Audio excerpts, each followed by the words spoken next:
नमस्कार साथियों, आज हम लोग इस वीडियो में बात करेंगे आपका रीजनल स्टेट मैसूर के बारे में, जिसमें मैं आप लोगों को सारे इंपॉर्टेंट फैक्ट्स बताऊंगी सिर्फ 5 मिनट्स में, जो कि आपके एग्ज़ाम के पॉइंट ऑफ व्यू से बहुत ही ज़्यादा इंपॉर्टेंट होंगे। इसमें हम लोग बात करेंगे सबसे पहले आपका एंग्लो मैसूर वॉर के बारे में, फिर हैदर अली का क्या रोल था। After that we deal with the Srirangapatnam Jacobin club, और जो हमारे एंग्लो मैसूर वॉर्स हुए थे वो किस ईयर में हुए थे, इन सारी चीज़ों के बारे में। इसके अलावा भी बहुत सारे जो भी इंपॉर्टेंट फैक्ट्स हैं उनसे मैं डील करूँगी। चलिए बिना लेट के स्टार्ट करते हैं। प्लीज़ चैनल को सब्सक्राइब कर लीजिएगा, उसके बाद ही आगे का वीडियो देखिएगा। Thank you. जो पहला हमारा एंग्लो मैसूर वॉर था वो 1767 से लेके 69 तक चला था, ठीक है। उसमें हैदर अली थे, वो जीते थे। एंग्लो मैसूर वॉर मतलब मैसूर की तरफ समझ में आया होगा ये चीज़ कि हैदर अली उस टाइम पे लड़ रहे थे और उनको उनकी विजय प्राप्त हुई थी। ईयर कैसे याद रखें, सबसे बड़ा टास्क होता है ईयर कैसे याद रखें। हमेशा मैचिंग में ज़्यादातर अब तो पीसेस पूछने भी लगा है मैचिंग के क्वेश्चन ज़्यादातर, तो आप इस तरह से याद रख सकते हैं इसको कि अगर मतलब मैसूर कौन जाना चाहता है, ऐसे याद रखो, मैसूर जाना चाहते हैं 67 से लेके 69 एज ग्रुप के जो लोग हैं वो मैसूर जाना चाहते हैं। 17 तो याद रहना ही चाहिए आप लोगों को। प्लासे वो भी 17 वाले में ही हुआ है, बक्सर 17 में ही हुआ है ना। तो प्लासे आपका 1757 में हुआ है, बक्सर 1764 में हुआ है। तो याद रखिएगा बक्सर से 3 साल बाद हुआ है आपका एंग्लो मैसूर वॉर। क्लियर हुआ। फिर से मैं रिपीट कर दूँ, मैसूर कौन जाना चाहता है, 67 से लेकर 69 एज ग्रुप के जो लोग होते हैं वो मैसूर जाना चाहते हैं। याद हो गया होगा आप लोगों को, मुझे लगता है।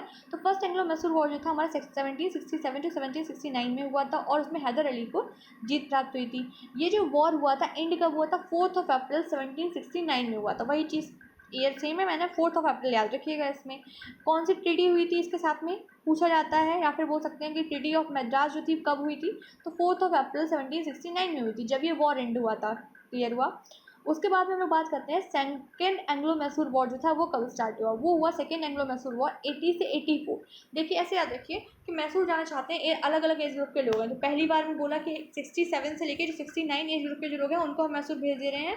उसके बाद में बोल रहे हैं कि आप सेकेंड एंग्लो मैसूर वॉर जब करेंगे तो हम लोग 80 से 84 एज ग्रुप के जो लोग हैं उनको भेजते हैं।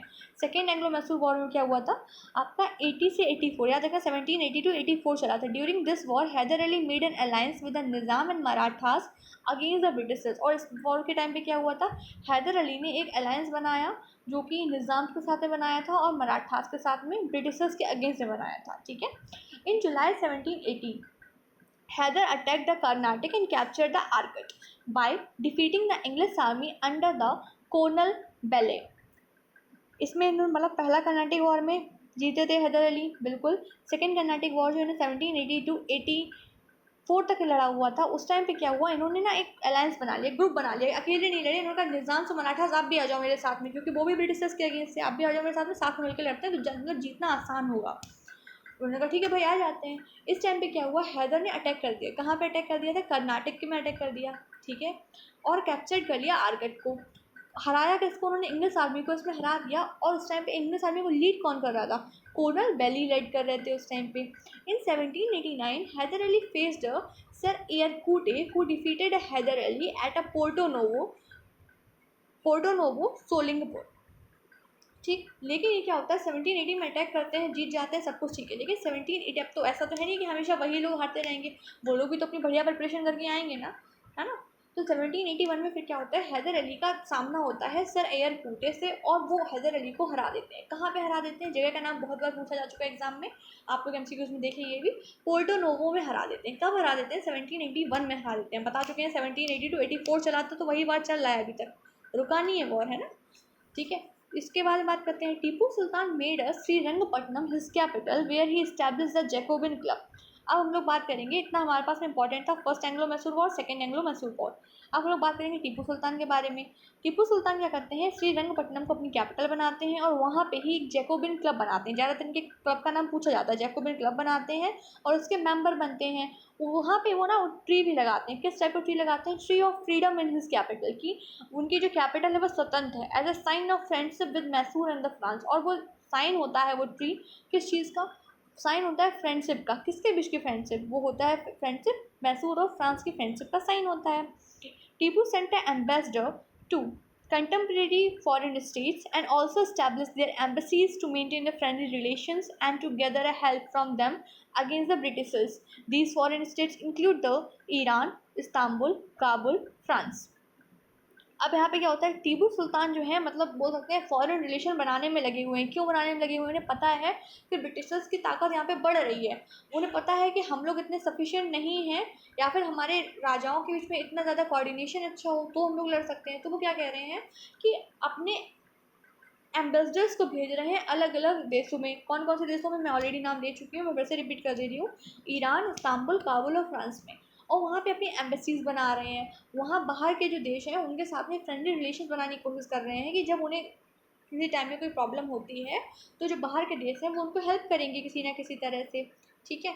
The third Anglo Mysore war ended with the treaty of Srirangapatna.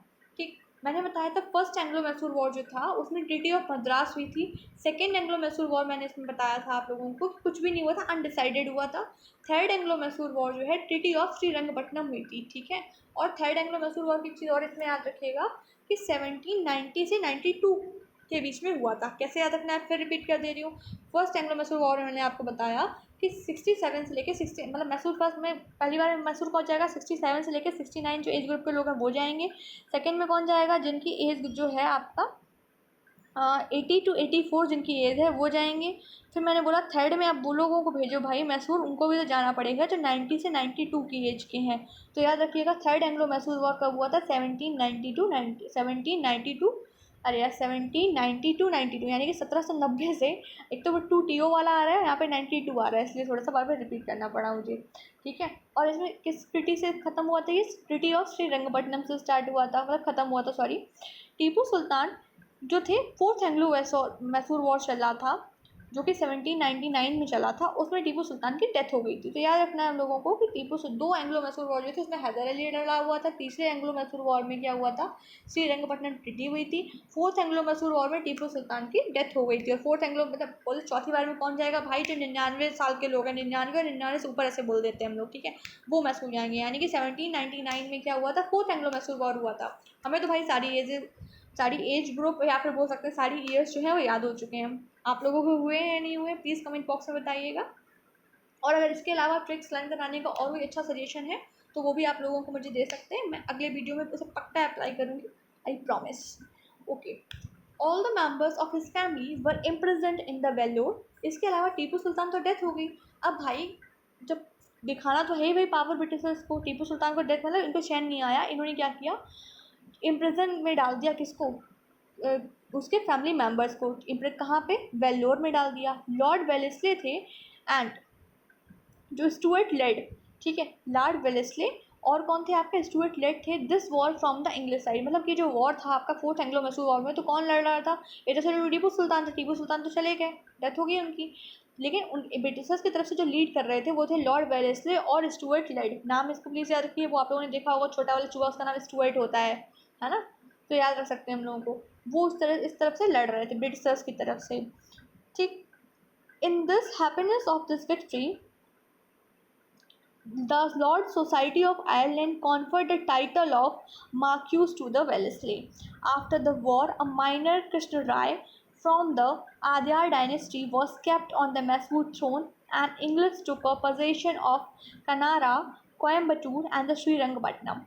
अब इसमें क्या हुआ था, अब देखिए ये जो विक्ट्री हुई थी जो कि इतने सालों से चल रही थी, 1767 से चल रही थी, first Anglo Mysore, second Anglo Mysore, third Anglo Mysore, fourth Anglo Mysore, बहुत बड़ी बात थी टीपू सुल्तान को हराना।